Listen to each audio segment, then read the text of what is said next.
तो मेरी मम्मी ने तो क्विट कर दिया, उन्होंने कहा तेरा कुछ नहीं होना, तू उनसे बोल कि मेरे को मेरा रिजल्ट बता दे बाद में, मैं जा रही हूँ। एंड यू वोंट बिलीव कि हम तो रो गए बिल्कुल ही, वही मैं तो बिल्कुल ही रो गई। I cried at the moment and we, और मेरे जो दो दोस्त थे वो भी रो गए, खुशी इंटर्न लग गई।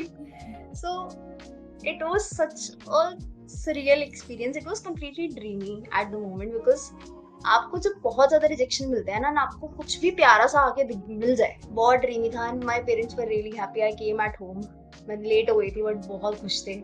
ऐसे अगर एकदम से तो पहले झप्पी दे दी गए थे, ओ अब तो फाइनली। हेलो जी, आप सभी का स्वागत है मेरे चैनल पे। So I am an upcoming SWE intern at Microsoft and आज इस वीडियो में हमारे साथ खुशी है who cracked an internship at BNY Mellon. ये हमारे ही कॉलेज IGDTUW से है एंड इन्होंने बहुत सारे हैकाथॉन में पार्टिसिपेट किया है और विनर भी रह चुकी हैं और बहुत सारे प्रोजेक्ट में ओपन सोर्स कंट्रीब्यूशन भी किया है and she is also the beta MLS से। सो आज इनके जर्नी को देख रहे होंगे how she cracked an internship at BNY Mellon. So सबसे पहले इंट्रोडक्शन ले लेते हैं खुशी से। So Khushi, please introduce yourself to everyone. Hello everyone, my name is Kushi Sharma and I am a third year BTech IT student from IGDTUW. And मेरे लिए IGDTU काफी ज्यादा ही अच्छी जर्नी रही है। I have learned a lot of things during my journey till now and I have participated in hackathons as she said. I am a beta MLSA। I did open source contributions as well and जितना भी serious होना था internship के time पे and आपके placement के time पे, all these things were something that I learn from my seniors.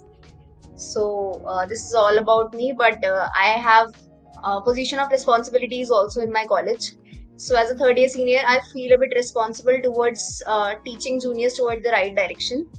So I am the secretary head of MLSA chapter at IGDTUW, as well as I am president of the Finance and Economics Society, that is Fininvesta, and I'm trying that girls here become independent for working towards the financial sides and investing in stocks now. So it's that. Yeah. So how did you started your programming journey? Like, have you learned any language in a school itself, or after coming in college you have started the programming journey? So I was a PCMB student in my 11th and 12th. So before that, I had a bit of a touch from Microsoft PowerPoint and the plugins we used to learn over there. So there was something from where my interest came into programming. उसके बाद जैसे ही मेरा 12th खत्म हुआ and the gap I had between joining ICT2W and passing my 12th, उसके बीच में I started learning the programming. So I started from Python. मैंने सबसे पहले Python सीखी थी एंड उसमें मैंने DS से लर्न किया। फिर आई लर्न कि आजकल जावा काफी ट्रेंड में चल रही है, a lot of projects require Java, और उसको सीखे बिना आगे काम नहीं चलेगा। तो मैंने फिर उसमें पढ़ाई करी, धीरे धीरे कोर्स करके सीखा कि programming languages are required as the basic requisite. Okay, so as you contributed in so many open source, मतलब बहुत सारे प्रोजेक्ट में आपने कंट्रीब्यूशन किया था, तो कोई टिप देना चाहोगे बिगनर लेवल पे जो कि चाहता है कि ओपन सोर्स कंट्रीब्यूशन स्टार्ट करे? क्योंकि बिगनिंग में ये डिसाइड करना कि आप किस प्रोजेक्ट में कंट्रीब्यूट करो और कैसे कंट्रीब्यूट करो बहुत ज़्यादा डिफिकल्ट हो जाता है। गिटहब को यूज़ करना भी बहुत डिफिकल्ट होता है, तो आप कोई टिप देना चाहोगे?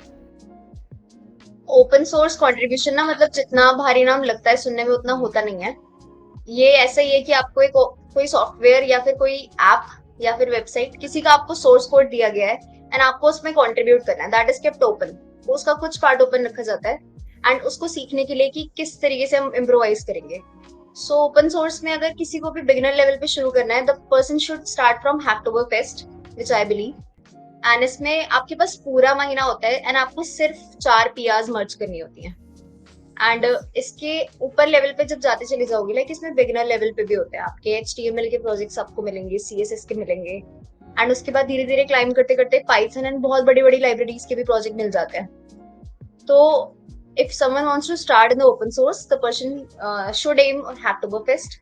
उसके बाद एक 24 पुल रिक्वेस्ट करके दिसंबर में एक प्रोग्राम आता है, मैंने उसको भी कंटिन्यू करने की कोशिश की थी। व्हाट हैपेंस इज कि आपको 1 दिसंबर से लेकर 24 तक एक एक PR हर दिन मर्ज करनी होती है एंड उसका काफी बड़ा रिवॉर्ड वो लोग देते हैं। बट उनके projects include a lot of big languages like Ruby, Go, ऐसे ऐसी लैंग्वेजेस होती हैं। सो आप हैकटोबरफेस्ट से शुरू करें, पूरा महीना आपको 4 PR मर्ज करनी है एंड उसके बाद you can go towards GSOC and outreach, I believe. Okay, so PR मतलब जनरली पुल रिक्वेस्ट होता है, जब आप एक्सप्लोर करोगे तो आपको समझ आ रहा होगा। और जैसे आपने बहुत सारे हैकाथॉन में भी पार्टिसिपेट किया है और पार्टिसिपेट करने के बजाय आप विनर भी रह चुके हो, तो कुछ बताना चाहोगे कि कैसे हैकाथॉन में पार्टिसिपेट करना चाहिए, कैसे प्रोजेक्ट बनाना चाहिए और बेसिकली कैसे स्टार्ट करें हैकाथॉन में पार्टिसिपेट करना? हैकाथॉन्स में पार्टिसिपेट मैंने प्रोजेक्ट्स बनाने के पर्पज से ही किया था, बिकॉज मैंने थोड़ा सा कॉम्पिटिटिव एनवायरनमेंट भी बहुत हेल्दी है आईजीडीटी का, आई बिलीव, क्योंकि हाँ। मेरे क्लास में I had a lot of inspirational peers जो प्रोजेक्ट्स बनाते थे, हैकाथॉन्स में लगे रहते थे, तो हमें भी लगता था कि यार हमें भी पार्टिसिपेट करना है, we also want to win it. तो वहां से मेरी जर्नी शुरू हुई थी, एंड मैंने अपनी क्लास में से ही 2-3 लोगों के साथ ग्रुप बनाकर अपना पहला हैकाथॉन करा था। And first offline hackathon was Solana HackDay Delhi, उसी में हम लोग जीत गए थे। तो it was a big thing for us, and I believe hackathons करने से क्या होता है कि आपको लिमिटेड टाइम फ्रेम में एक प्रोजेक्ट पे एक्सप्लोर करने का काम करने का मिलता है। तो होता क्या है कि आपको कोई भी एक स्टेटमेंट दे दी जाएगी उस हैकाथॉन में, एंड आपको उस पे प्रोजेक्ट अपनी टीम के साथ बिल्ड करना है, एक सोल्यूशन देना है as in a tech stack in a project और लाइक वेबसाइट और ऐप। तो जब हम गए थे, हमने वेबसाइट से ही शुरू किया था। धीरे धीरे पता चला कि iOS के एप्स होते हैं, हमारे रिएक्ट नेटिव पे भी एप्स बनते हैं, there is Flutter for the apps. तो मेरे लिए तो हैकाथॉन्स बहुत हेल्दी रहे हैं, बिकॉज मैंने अपने सही टाइम पे बीटेक में हैकाथॉन्स को एक्सप्लोर किया। जैसे ही मेरा फर्स्ट ईयर एंड पे आने वाला था एंड सेकेंड ईयर से गूगल स्टेप आना शुरू हो जाती है, तो धीरे धीरे क्या होता है कि आपका रिज्यूमे बिल्डअप होना शुरू हो जाता है as you start winning the hackathons. So I believe ये बहुत हेल्दी होते हैं, बिकॉज आप घर बैठ के आलस में आ जाओगे, कोई लैंग्वेज सीखोगे नहीं, लेकिन जैसे आप हैकाथॉन्स में जाएगा आपको नजर आएगा कि इतने सारे लोग बहुत सारी लैंग्वेजेस पे काम कर रहे हैं, हमें तो कुछ आता ही नहीं है। There comes a competitive spirit कि अब तो बैठ के एक दिन में ये करना पड़ेगा। सो वहां से आपको थोड़ा इग्नाइट मिलता है इस चीज में, आई बिलीव। ओके, सो जैसे हमें पता चल जाता है कि थर्ड ईयर के स्टार्टिंग से ही हमारे लिए कंपनी आना स्टार्ट हो जाती है, तो आपने कैसे प्रिपेयर किया था, कौन कौन से रिसोर्सेज आपने यूज़ किए थे जो आपके लिए बहुत हेल्पफुल थे, स्ट्रेटजीज जो आपने फॉलो किए थे, कौन मतलब बहुत ज़्यादा आपको हेल्पफुल किए और आप चाहते हो कि वो जूनियर्स भी फॉलो करें? सबसे पहले तो यही बोलूंगी मैं कि अपनी एक ना गुड सीजीपीए मेंटेन शुरू से करके रखनी चाहिए, चाहे आप ऑन ऑन कैंपस हो या ऑफ कैंपस हो। तो वो कहीं ना कहीं आपको एक एज देती है दूसरों के ऊपर शॉर्ट लिस्टिंग में, this is what I believe इसमें। और सेकंड चीज है कि पीपल स्टार्ट थिंकिंग कि जैसे ही मतलब इंटर्नशिप आएगी तो उसकी छुट्टियों में कर लेंगे डीएसए, हो जाएगा आराम से। But that's what not happens, because कहीं ना कहीं आपको डीएसए शुरू से पढ़ना पड़ेगा, एंड धीरे धीरे आप पता चलेगा आपको कि प्रॉब्लम सॉल्विंग कैसे इंप्रूव होती है लीड कोड में भी, जो हम कॉन्टेस्ट देते हैं। सो मैंने सबसे पहली जो अपनी रिसोर्स यूज की थी वो थी लव बब्बर भैया के, मैंने लेक्चर से शुरू किया था डीएसए, बहुत ग्राउंडेड लेवल के थे। उसके बाद जैसे ही मेरी उनकी प्लेलिस्ट नियरली खत्म हो गई थी, I think on 90th video और समथिंग उनकी प्लेलिस्ट में, तब मुझे रियलाइज हुआ कि अब मुझे उसको इम्प्लीमेंट करना पड़ेगा जितना उन्होंने सिखाया है। आप लगातार रिपीटेड वीडियोस देखते हो तो काफी चीजें एक्यूमुलेट होती है, then you need to implement those things. उसके बाद मैंने स्ट्राइवर की दी थी शीट पूरी, और स्ट्राइवर की शीट की जो 191 क्वेश्चंस की शीट थी, that I did next thing. उसके बाद जैसे ही मेरे सेकेंड ईयर के पेपर खत्म हो गए, I knew I had a gap. वहां पे मैंने एक रूटीन बनाया, एक जीएफजी पे डेली प्रॉब्लम सॉल्विंग होती है, एक प्रॉब्लम वो day problem of the day करके रिलीज करते हैं। मैंने प्रॉब्लम ऑफ द डे वहां पे करी हर दिन। एक लीड कोड की शीट भी करना फिर शुरू करती है, जैसे मेरी सब शीट्स खत्म हुई तो अपने आप ही नॉर्मल क्वेश्चंस उठा उठा के। Next thing was code chef contest. ये थोड़ा सा अंडररेटेड है आई फील, बिकॉज आपको बिगिनर लेवल पे जब आपको कोई भी डेटा स्ट्रक्चर नहीं आता है and you want to explore the programming languages, वहां पे CodeChef is brilliant platform. वो आपका कॉन्फिडेंस बिल्ड करेगा, आपको धीरे धीरे मैथमेटिक्स से लेकर अपने डेटा स्ट्रक्चर्स को यूज करना आएगा। Summarizing the resources I used, पहले मैंने लव भैया की प्लेलिस्ट की, उसके बाद स्ट्राइवर की शीट के जो मोस्ट इंपॉर्टेंट क्वेश्चंस थे उन्हें किया, साथ साथ ही उसके बीच में लीड कोड चल रहा था। नेक्स्ट थिंग वाज कोडशिप के कॉन्टेस्ट एंड जीएफजी की regular practice problem as I came near towards my internship period. And उसके बाद कोर सब्जेक्ट्स के जो नोट्स होते हैं एंड कुछ लिंक्स होते हैं जीएफजी के जो आपको स्टोर करके रखने चाहिए ताकि आप उनको सॉल्व करते रहे फ्यूचर में, तो वो मैंने अपने एक डॉक्यूमेंट फॉर्मेट में रखे हुए थे उन्हें। ओके, सो बेसिकली जब BNY मैनन आई थी तो बेसिकली ये ऑन कैंपस था, तो बेसिकली प्रोसीजर क्या था कि कितने राउंड्स उन्होंने लिए थे, कोई एलिजिबिलिटी क्राइटेरिया उन्होंने पुट की थी, या आपका मतलब इंटरव्यू एक्सपीरियंस क्या था? BNY मेलन ऑन कैंपस आई थी एंड इसका eligibility criteria was 7.5 CGPA and above and it was eligible for all the branches. And इसके बाद ऑन कैंपस में प्रोसीजर ये था कि first of all there was online assessment consisting of 4 questions in the duration of 90 minutes. इसको सॉल्व करने के बाद the shortlisting was done for the interview and there were 3 rounds of interview and all the 3 rounds were in the offline mode only in the campus itself. तो there were 2 technical rounds and 1 HR round. 2 technical rounds में the first technical round was consisting of all the things which were asked to me. It was DSA, DBMS based questions, OOPS, OS, as well as there was a proper skimming of whatever was written in my resume. Right from the languages to my projects to my hackathon experience, I think there was not even a single corner that they have left in my interview. In the second round, there was a leveling up in the DSA questions. They got from the strings and arrays to binary search trees to the graphs and OS का भी level उन्होंने बढ़ा दिया था। जो थोड़ी बहुत चीजें थी जो बेसिक लेवल पे फर्स्ट राउंड में पूछी थी, तो सेकेंड राउंड में they were harder to face. And the last round was the HR round. In the HR round, we were communicating directly upon the basic questions. And they were actually checking the confidence level which we had during our interview. And HR बहुत ही ज़्यादा friendly थे BNY के. And I believe comfort सामने interviewer ही आपको देता है कहीं ना कहीं, and nervous भी वही करा देते हैं at the same time. So वो काफ़ी easy था हमारे लिए because we had to just put what we are in front of them. So this was all about the procedure for the interview. मेरा interview experience was really good because मैं बहुत ज़्यादा nervous थी, लेकिन सही टाइम पे एक fear of failure ना जा चुका था बहुत सारे फेलियर्स ले लेके। बिकॉज आपको ना रिपीटेडली जब लगातार वो मिलते हैं रिजेक्शंस, तो आपको लगता है कि यार चलो कोई नहीं, एक अच्छे से तुक्का दे के आते हैं। सो एक स्लाइट नर्वसनेस थी और स्लाइट मेरे को लग रहा था कि अच्छा इंटरव्यू करके आना है। तो फर्स्ट राउंड में I was confident as well as कहीं ना कहीं मैंने जो उन्होंने पूछा उसको टू द पॉइंट बताया। I didn't lie about anything. अगर मुझे कोई चीज़ आती थी तो मैंने उतना बताया, और जो कोई चीज़ नहीं आती थी तो वो भी बहुत क्लियर करी। whatever the collaborative projects I had, उसके बारे में मैंने सच्ची बताया कि मैंने नहीं किया बैकएंड, तो मैंने नहीं बोला, बिकॉज वहाँ आप फंस सकते हो, लेकिन आस्क एनीथिंग अबाउट दैट।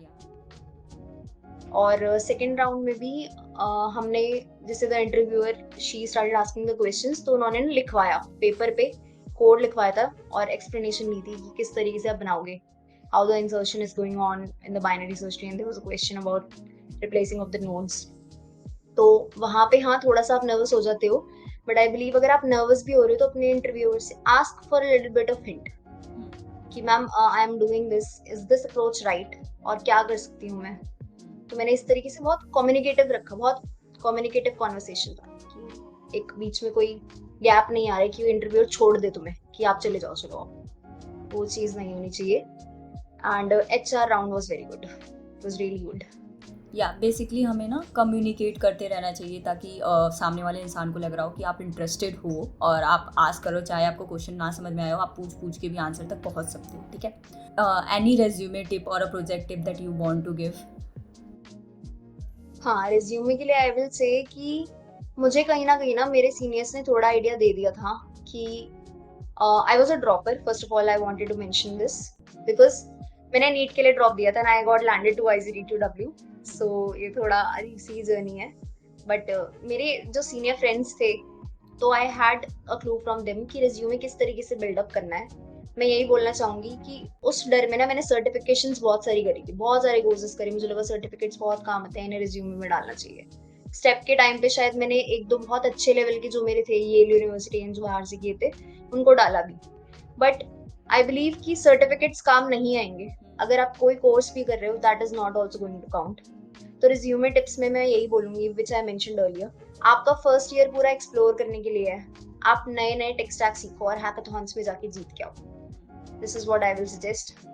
अपना बेसिक प्रोग्रामिंग लैंग्वेज अपडेटेड रखें, घर पे थोड़ा बहुत कोड चेक करो, थोड़ा लीड कोड करो, DSA को बिल्कुल इन फ्लो रखो, एंड उसके साथ साथ जैसे ही आप हैकाथॉन्स करोगे तो आपको एक कॉन्फिडेंस आएगा कि अचीवमेंट्स का सेक्शन तो भर गया, आगे देखते हैं क्या करें। आप MLSC के लिए अप्लाई कर दो, बहुत सारी हमारी स्कॉलरशिप्स आती हैं, जैसे the one which was generation, Google generation for the second year, ये भी होती है हमारी। इसमें ऑल्दो वो थोड़ा सीजीपीए पे बायस कर देते हैं एंड थोड़ा सा फर्स्ट कम फर्स्ट सर्व होता है उसमें, बट अप्लाई तो कीजिए आप, है ना, for the girls. And resume के लिए मेरी टिप ये रहेगी कि अपने एजुकेशन सेक्शन के बाद आपका जो स्ट्रॉन्ग सेक्शन है आप उसको डालिए। अगर आपका एक्सपीरियंस अच्छा है तो एक्सपीरियंस को, आपका अचीवमेंट सेक्शन अच्छा है तो अचीवमेंट्स को, एंड अगर आपके प्रोजेक्ट्स बहुत स्ट्रॉन्ग है तो आप उनको भी डाल सकते हैं। But achievements and experience are the first priority after the education, and उसके बाद आपको जो डालना है आप डाल सकते हैं। बिकॉज अगर आपके सेकेंड ईयर में या फिर फर्स्ट ईयर में ऐसे कोई भी एक्सपीरियंस रहे जो टेक बेस्ड है, आपने किसी भी स्टार्टअप में इंटर्नशिप करी है, किसी कंपनी से रिलेटेड आपने प्रोजेक्ट्स करे हैं, तो वो कहीं ना कहीं आपके लिए एक प्लस एडवांटेज है जो आपको शॉर्ट लिस्टिंग में हेल्प करेगा। And one thing is that एक रिज्यूमे स्कोर चेकर होता है नेट पे, एटीएस होता है, से हो जाता है चेक कि आपका एटीएस स्कोर जितना ज़्यादा अच्छा होता है, आपने रेज्यूमे उतना अच्छा बिल्ड किया होता है, तो आपको एक बार ज़रूर चेक करना चाहिए उसे। कई बार वो मशीन्स के थ्रू भी शॉर्ट लिस्टिंग कर देते हैं, जैसे एंगेज के टाइम पे Microsoft had done a lot of these kind of glitches. Machine में भेजते हैं, मशीन स्कोर टैली करके उनको शफल करके स्कोर बेस निकाल देती हैं, शॉर्ट लिस्टिंग है ना। तो स्कोर्स देखते रहो अपने, एंड कहीं ना कहीं नई चीजें एक्सप्लोर करो। You can go for a research paper, दूसरे आईआईटीज में आप अपनी इंटर्नशिप्स कर सकते हैं। So this is all about the resume trip. और थोड़ा सोसाइटीज में भी कंट्रीब्यूट करो, थोड़ा वॉलंटियरिंग शुड बी देयर। आपकी एक होलिस्टिक डेवलपमेंट एंड अप्रोच होनी चाहिए, बिकॉज आज आप बैचलर्स के लिए अपने इंटर्नशिप एंड जॉब की पर्पज से कर रहे हो, लेकिन कॉलेज टाइम में जितना करोगे, अगर किसी को कल को मास्टर्स भी करनी है तो उसका रिज्यूमे पूरा देखा जाएगा, उसने कितना होलिस्टिकली काम किया अपने बीटेक के टाइम पे। सो काम करना चाहिए इस पे। और मतलब जब आपको पता चला कि that you cracked an internship at BNY Menon, तो आपके मतलब पेरेंट्स का रिएक्शन क्या था जब आपने उनको बताया? तो बहुत ही ज्यादा अच्छा था। एक्चुअली हम पूरे दिन ना सुबह से लेकर रात तक 8:30 तक, 8 बजे तक हम कॉलेज में ही थे। तो मेरी मम्मी ने तो क्विट कर दिया, उन्होंने कहा तेरा कुछ नहीं होना, तू उनसे बोल कि मेरे को मेरा रिजल्ट बता दे बाद में, मैं जा रही हूँ, because I am too far from the college. तो मतलब एकदम से जैसे I was about to leave, I remember I was filling the form for some other company sitting at that interview after giving up, थक गई थी बहुत। मैंने कहा कि लैपटॉप निकाल के भरना चालू करो, आगे बढ़ते हैं। तो I was just about to leave and they said कि just wait for 2 more minutes, we are going to announce। और मेरी धक धक बढ़ गई, ये क्या होने है ये तो अभी चालू हो गए। तो फिर they came out and हमारा ना प्रॉपरली से नेम अनाउंस होता है ना, वैसे नेम अनाउंस हुआ था सबका। So and you won't believe कि हम तो रो गए बिल्कुल ही, बिकॉज जो मेरा तो इंटर्न में सिलेक्शन हुआ है, जो मेरे स्कूल मेट्स थे right from my 11th and 12th, उनका सेम जगह जॉब में सिलेक्शन हो गया था फॉर द इंटर्न्स में मेरा, उनको प्लेसमेंट मिल गई थी। वही मैं तो बिल्कुल ही रो गई, I cried at the moment. And we, और मेरे जो 2 दोस्त थे जो वहां पे ड्यूटी पे लगे हुए थे क्लास से टीएनपी के, वो भी रो गए, खुशी इंटर्न लग गई। सो it was such a surreal experience, it was completely dreamy at the moment, because आपको जब बहुत ज्यादा रिजेक्शन मिलते हैं ना आपको कुछ भी प्यारा सा आके मिल जाए, एंड वो मेरे लिए BNY काफी अनलॉकिंग अपॉर्चुनिटी थी। बिकॉज उसके बाद पता नहीं क्या हुआ कि मेरे धीरे धीरे करके ना कंपनीज के वेज खुलने लग गए after getting an intern at BNY। We had policy, we can not apply afterwards and we can not take any other intern. तो माइक्रोसॉफ्ट, गूगल, लिंक्डइन, इनट्वीट, कहाँ से शॉर्ट लिस्टिंग नहीं है। सो बहुत ड्रीमी था and my parents were really happy. I came at home, मैं late हो गई थी बट बहुत खुश थे। ऐसे आकर एकदम से तो पहले झप्पी दे दी, कहते ओ अब तो फाइनली, बिकॉज वो तो क्विट कर चुके थे, वो तो थे कि तुझे तो नोएडा ही लगवा देंगे कहीं पे। मैंने कहा नहीं पापा मम्मी वेट, प्लीज वेट, बिकॉज आपको कहीं ना कहीं लगता है कि आप शुरू से मेहनत कर रहे हो तो अच्छी सी इंटर्न एंड प्लेसमेंट तो ले ही लो। तो दे वर वेरी हैप्पी एंड मेरी मम्मी ने फिर खूब सारी मिठाई बंटवाई घर में। डेफिनेटली हार्ड वर्क पे ऑफ करता है एट द लास्ट, चाहे वो लेट ही क्यों ना हो, बट वो डेफिनेटली आता है। So what advice you want to give to your junior who are currently in a first year और a second year, and any mistake that you have done but you don't want your junior to repeat it? मैं यही बोलूंगी कि Kashmiri gate location तो है, लेकिन दिल्ली की हवाओं में ज्यादा मत घूम जाना, बिकॉज आप ये तो होता ही है सबके साथ, देखिए, क्योंकि मैं अपने स्कूल टाइम में भी घूमी नहीं थी बिल्कुल भी। तो फर्स्ट ईयर में आके मैं बहुत खुश थी अपने फ्रेंड्स के साथ। आई had a big big group and हम लोग बहुत घूमते थे, बहुत मस्ती में रहते थे। And society culture is a bit addictive. तो मैं बहुत सारी सोसाइटीज का पार्ट थी, सबने शॉर्ट लिस्टिंग कर ली थी। सो उसमें कभी इस क्लब में जाना, उसमें। So I will say guys, prioritize growth over societies and events, prioritize knowledge. And कहीं नहीं जा रही कोई लोकेशन तुम्हारी, 2-3 सोसाइटीज ज्वाइन करनी है तो कर लो। एक टेक करना, एंड एक अच्छी टेक सोसाइटी के बाद आप एक अपनी जो भी आपकी इंटरेस्ट करती है उस सोसाइटी को आप ज्वाइन कीजिए। एंड उसके बाद आई विल से कि ऐसा बिल्कुल मत सोचना कि डीएस से बाद में हो जाएगा, लेकिन क्योंकि तब जो प्रेशर में डीएस से होता है वो रियल नॉलेज को कभी मैच कर ही नहीं सकता। जो आप विदाउट प्रेशर सोच पाते हो कि क्या टेक स्टैक यूज करना है। फॉर एग्जाम्पल, अगर आप बिडिंग कर रहे हो तो आपको स्टैक यूज करना है, लेकिन उसको कैसे अप्लाई करोगे एक प्रोजेक्ट में, वो कभी नहीं आएगा अगर आप प्रेशर में आकर सिर्फ शीट कंप्लीट करने के पर्पज से बैठ जाएंगे। तो शुरू से शुरू करिए, I will say. And as I said, participate in hackathons. थोड़ा एक्टिव इस चीज में रहना आई बिलीव बहुत ज्यादा इंपॉर्टेंट है। And the one point which I had missed in the resume वाला पार्ट वाज, मैंने एक बहुत बड़ा ब्लंडर किया था जिसकी वजह से बहुत सारे रिजेक्शंस मिल गए मुझे ऑन कैंपस। वो था कि मैंने अपनी ब्रांच मेंशन नहीं की थी अपने रिज्यूमे में। एंड ये मुझे एक एक्सटर्नल एचआर ने बताया था, गूगल की HR, yes, she was the one. And she told me that, Kushi, you have not mentioned your branch. I was like, ma'am, I may have sent you the wrong resume. So मैंने बाकी सारे version अपने check करे जाके, जितने भी मैंने बनाए थे अपडेट कर करके, उन सब में मेरी ब्रांच मेंशन नहीं थी। सो वो तो आप करिए, क्योंकि अगर आपने नहीं करी तो आपसे पूछा जाएगा स्पेशली। पीएनवाई में आई बिलीव कोई एलिजिबिलिटी क्राइटेरिया नहीं था, इसलिए मेरी शॉर्ट लिस्टिंग नहीं हुई थी। नहीं तो उससे पहले काफी ऐसे ओए थे, इसमें मेरे पूरे पूरे क्वेश्चंस हुए बट शॉर्ट लिस्टिंग नहीं हो पाई। So I was a lot depressed after that. तो प्लीज चेक वाइजली कि आपकी सीजीपीए मेंशन होनी चाहिए, आपकी ब्रांच होनी चाहिए, एंड प्रॉपर स्ट्रक्चर्ड रिज्यूमे होनी चाहिए, डेट्स होनी चाहिए लेफ्ट साइड पे, सिंगल कॉलम बनाए। एंड यही बोलूंगी मैं कि कोड शेफ करो। एक लैंग्वेज इनफ नहीं होती। द नेक्स्ट थिंग इज कि आपने लैंग्वेज सीखी, दैट इज फाइन, लेकिन एक फ्रेमवर्क आना जरूरी है, एक टेक स्टैक आना जरूरी है। इस कंपनी में जाके आपको लैंग्वेज पे काम करके कुछ बिल्ड करना है वहाँ पे। वो चीज एंड गिटहब पे काम करना, ये कोलैबोरेटिव प्रोजेक्ट से ही आएगा। So if you really want to make the projects, अपने दोस्तों के साथ घूमिए, लेकिन उनके साथ प्रोजेक्ट्स बनाइए, आई विल से इज बेटर। सो बेसिकली आप जो भी रेज्यूमे में डालते हो वो करेक्ट होनी चाहिए, जो भी इन्फॉर्मेशन आप डाल रहे हो, और सभी चीज़ों को एक बार रेज्यूमे को फिर से रीचेक ज़रूर किया करो, 2-3 बार चेक किया करो, क्योंकि बहुत सारी चीज़ें हो सकता है आपने गलत लिखी हो, स्पेलिंग मिस्टेक हो, और बहुत सारी चीज़ें आप भूल जाते हो लिखना, ठीक है, तो आपको ज़रूर चेक करना चाहिए एक बार। सो ये थी जर्नी, कैसे खुशी ने क्रैक की internship at BNY Manan, and hope so आपको कुछ ना कुछ इस वीडियो से सीखने को मिला होगा, उसके जर्नी से सीखने को मिला होगा। एंड रियली इंस्पायरिंग जर्नी थी ये, बहुत ज़्यादा, और बहुत ज़्यादा अमेजिंग था आपके साथ बात करके।